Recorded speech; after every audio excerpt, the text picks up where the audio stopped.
কোনো স্থলবন্দর দিয়েই আর ভারতে ঢুকবে না বাংলাদেশি পোশাক, প্রক্রিয়াজাত খাবারও।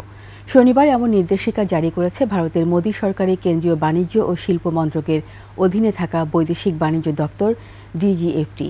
তবে ভারত হয়ে নেপাল বা ভুটানে পণ্য যাওয়ার ব্যাপারে থাকছে না কোনো নিষেধাজ্ঞা। সোহেল সামি রিপোর্ট।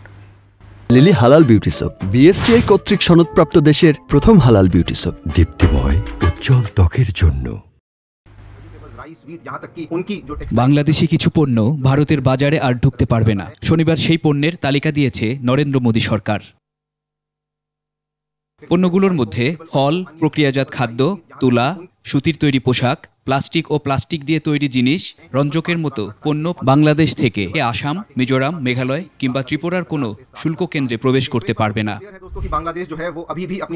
এছাড়া পশ্চিমবঙ্গের চাংড়াবান্ধা এবং ফুলবাড়ি শুল্ক কেন্দ্রের ক্ষেত্রেও একই নিষেধাজ্ঞা বলবৎ থাকবে। তবে ভারত হয়ে নেপাল বা ভুটানের মতো দেশে ওইসব পণ্য যাওয়ার ব্যাপারে কোনো নিষেধাজ্ঞা থাকছে না। সোহেল সামি, 21 টেলিভিশন, ঢাকা।